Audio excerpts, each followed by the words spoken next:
Praise the Lord. We continue our journey today. The second most prominent person in the whole narrative of the passion, the death, and the burial of Jesus is Mary. Let us focus on the cross. From the cross, Jesus pronounced 7 important verses. Looking down at Mary, Jesus tells her, "Behold your son." Entrusting the dearest disciple, John, to the care of our Blessed Mother. That is like the prefiguration for all the disciples, for all of us. And looking at John, from the cross, Jesus says, "Your mother." Now, thereafter, the Gospel says, the dear disciple, John, took Mary to his home. Today, as we are also reflecting in the context of COVID-19, we need to take our mother Mary to our home. Right now, most of us are stationed in our homes. We are in quarantine, or we are in our hostel room, we are in the hospital ward, we are at home, wherever we may be. Bring Mary to our home. And look at the role of Mary. Now it's comparable to the role of the Queen Mother during the time of the Israelites kings in the Old Testament. Now we see this in 1 Kings 2:19 and 20. 1 Kings chapter 2 verses 19 and 20. So Bathsheba went to King Solomon to speak to him on behalf of Adonijah. The king rose to meet her and bowed down to her. Then he sat on his throne and had a throne brought for the king's mother, and she sat on his right. Then she said, "I have one small request to make of you. Do not refuse me." And the king said to her, "Make your request, my mother, for I will not refuse you." So during the time of the Israelite kings, the mother had 2 roles. One was the role of an advocate. The other one was the role of a counselor. As a counselor, the Queen Mother would advise the king. And then people would approach the Queen Mother, placing their needs before her, and the Queen Mother would go to the king and plead, intercede on behalf of the people.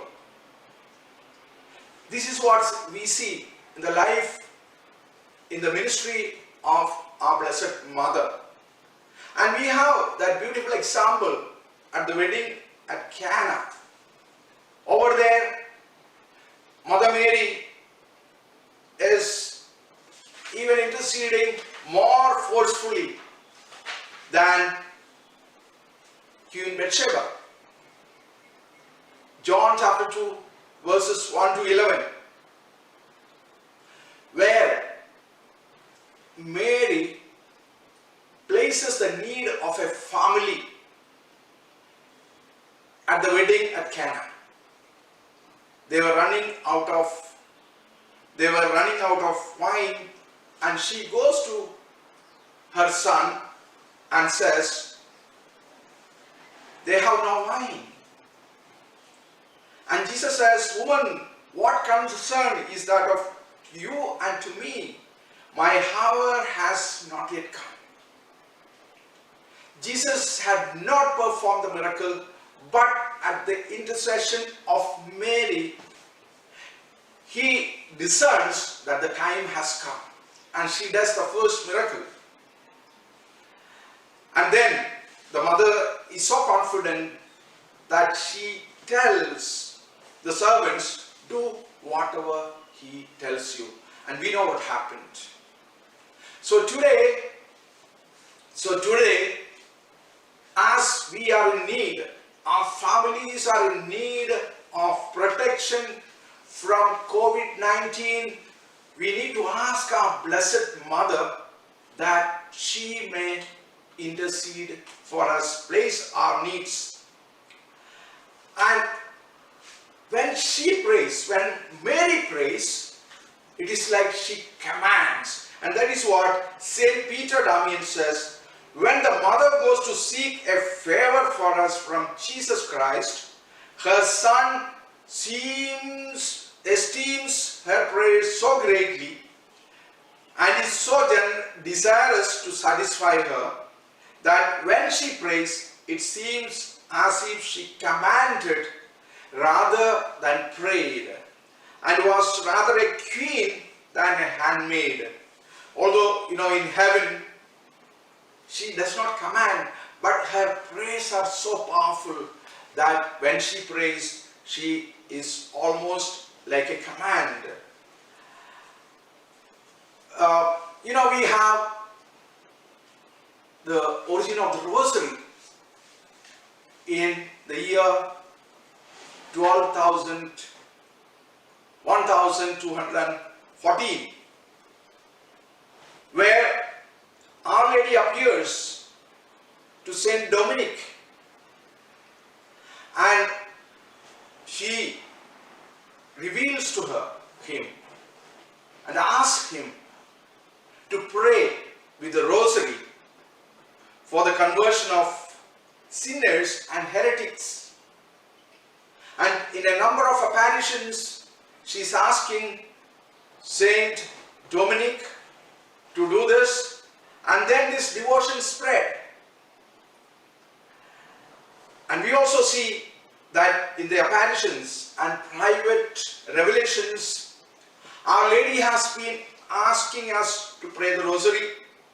In 1858 at Lourdes, Mary appeared with a shining rosary in her hand, and both Saint Bernadette and she recited the full rosary.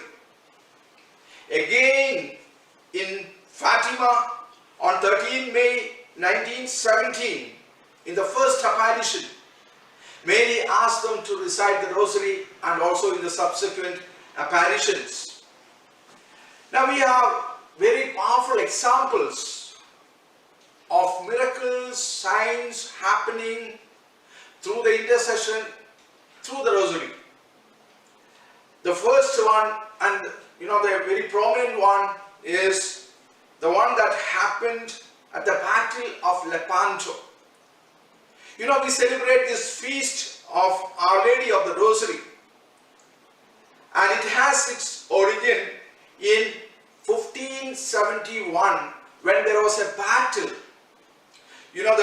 The Turks, led by Emperor Salim, attacked the European countries, and the papal army, led by the Austrian emperor, was fighting the battle.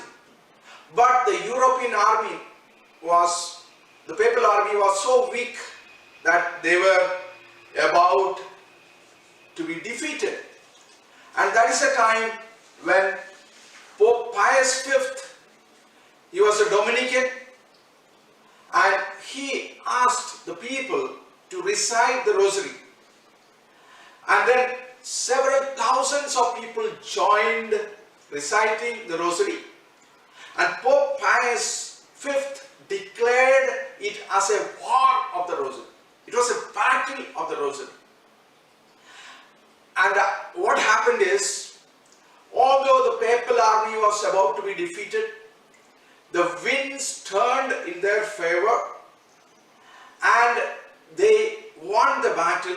That was on 7th October 1571. And that date so happened, out of the 270 warships owned by the Turks, 200 of them were destroyed, they sank. About 30,000 soldiers were killed from their side, and the casualties the other side were something like 3,000 to 4,000. So after this, the Pope announced that we will celebrate 7th October every year as the feast of Our Lady of the Rosary. Now, another powerful, miraculous testimony is from Hiroshima in Japan. We know that the first atomic bomb was dropped by the Americans there at 8:15 a.m. on 6th August 1945. You know, within a radius of 1 kilometer, 500,000 people were dead. All the buildings were razed down. But there was one building that was standing, and that was the Church of Our Lady of Assumption, with 8 German Jesuit missionaries in that. Nothing happened to them, and they said they were reciting the rosary. You know, they did not have any effect of radiation or loss of hearing. And Father Hubert Schiffer, 30 years after this, he gave a testimony at the Eucharistic contest in Philadelphia. That was in 1976. And he said all the 8 priests are still alive. And he testified it was a miracle on account of the recitation of the rosary. He says 200 scientists tried to find out how could only these 8 German missionary priests could survive when everyone else in a radius of 1 kilometer were dead. And it was a miracle of the rosary. Now, we need to carry the rosary. We need to wear the rosary. We need to recite the rosary. This is a time when we need to get the protection of Mary through recitation of the rosary. So let us start reciting the rosary. All of us as a family these days start reciting the rosary. Pope Pius IX suffered from epilepsy and was sent away from the seminary. And when he was going, the rector gave him a rosary. Now for 2 years he was treated, and he came back to the seminary, became a priest, became a pope, and he was the longest reigning pope who reigned for 31 years and 7 months. The second longest reign was by Pope John Paul II. You know, his mother did not have children. She prayed the rosary for a year, and Pope John Paul II was born.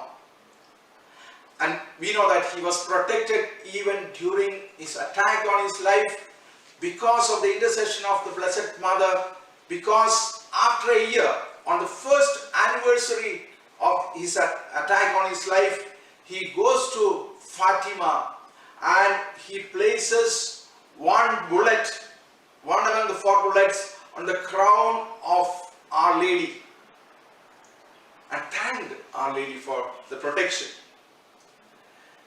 Again, Pope John 23rd was very poor in studies. So his mother gave him a rosary at the age of 7, and he became the Pope to announce the reforms in the church. We need to turn to our mother. Pope Pius VII declared in 1805, when Mary approaches her divine son's throne as advocate, she begs, as handmaid she prays, but as mother she commands. You know, I have right before me 2 images, 2 statues that I have kept purposely. This is a statue of Our Lady of Guadalupe, which me and my wife bought when we visited the shrine. And all of us know that this is an image that was revealed to Saint Juan Diego in 1531.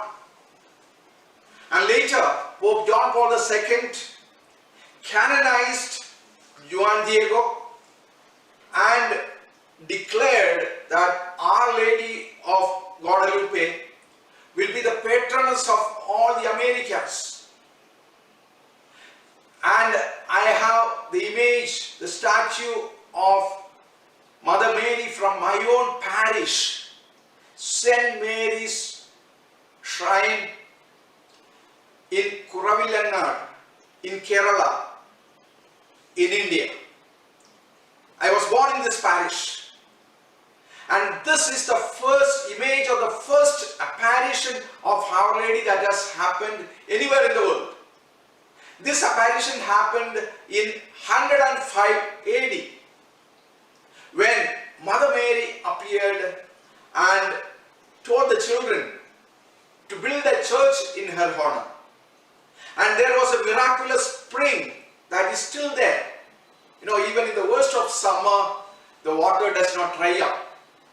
So I was born in this parish, which was built in 105 AD through the apparition of our Blessed Mother. And I have always stayed very close to the Mother. In every step that I took in my life, Mother Mary played an important role. I used to go for novena every Saturday. I still pray every day with this image in my mind, asking my mother, Mother, watch over me. And I know that the Mother is watching over me.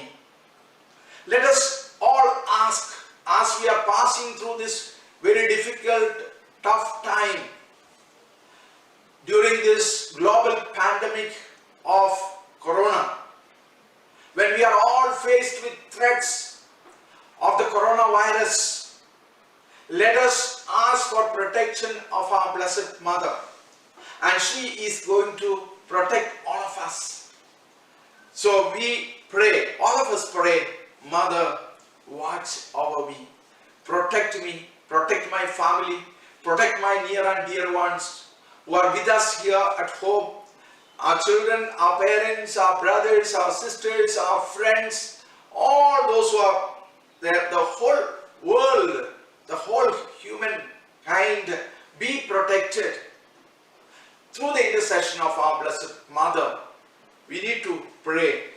We know that on 15th March, our Pope Francis went to the Basilica of Mary Major in Rome to pray in front of that icon of Our Lady, that she may protect us from this pandemic. That is an icon where Pope Francis goes during every apostolic journey, before and after, he goes there to pray. So Pope Francis went there, he sat there and prayed that the pandemic may end. This is a very powerful image which was taken by Pope Saint Gregory in 593 to stop a plague. Again, Pope Gregory the 16th took this icon in 1837 to stop the cholera epidemic. So let us come to our Blessed Mother. Let us commit our lives to the Blessed Mother. Let us ask her to protect each one of us. And if you are already a victim of this pandemic, if you are in the hospital, or if your friends, relatives, family members are in the hospital, recite the rosary, place the statue of Our Lady in a prominent place at your home, and ask her to take control of all that is happening. Ask her to protect you and your family from this pandemic. So let us close our eyes and recite this beautiful prayer that someone has recited. I am very touched with this prayer. It's a powerful prayer. Let us recite this. It says, Mary, because you are God's mother, so you can't say you can't. Mary, because you are God's mother, you can't say you can't. Mary, because you are my mother, you won't say that you won't. Mary, because you are my mother, you won't say that you won't. So you will. So you will.